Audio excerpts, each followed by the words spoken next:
રાજકોટમાં ભેળસેળિયાઓ વિરુદ્ધ સ્ટ્રાઇક યથાવત છે। છેલ્લા 6 દિવસમાં 400થી વધુ એકમમાં ફૂડ વિભાગે રેડ કરી છે।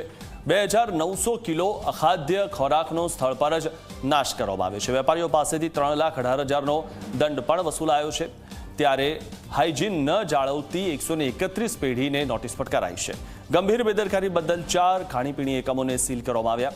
આગામી દિવસોમાં દૂધ અને બેકરીના એકમો પર પણ તપાસ હાથ ધરવામાં આવશે। તો જે પણ જગ્યાએ અખાદ્ય ખોરાક બનતો હશે, મળતો હશે, લોકોને પીરસાતો હશે, ત્યાં કાર્યવાહી કરવામાં આવશે। ત્યારે આગામી દિવસોમાં દૂધ અને બેકરીના જે એકમો છે તેના પર પણ તપાસ હાથ ધરાશે।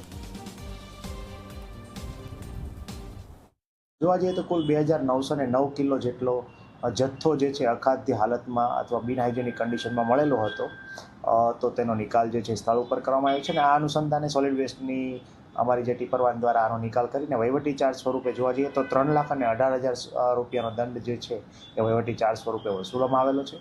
આ ઉપરાંત 131 જેટલી પેઢીને હાઇજીન બાબત માટેની જે નોટિસ જે છે આ પૈકી ઇસ્યુ કરવામાં આવી છે અને કુલ 4 જે પેઢી જે છે એને સીલ જે છે એ કરવામાં આવ્યા છે। સાથે સાથે મીઠાઈ, દૂધની પ્રોડક્ટ્સ, દૂધની ડેરી ઉપરાંત જોવા જઈએ તો ખાસ કરીને બેકરી આઇટમ્સ અને જે કરિયાણા જે છે કરિયાણાની આઇટમો ઉપરાંત જે શોપિંગ મોલ્સ છે એ તમામને પણ ભવિષ્યમાં ટૂંક સમયમાં ઇન્વોલ્વ કરવામાં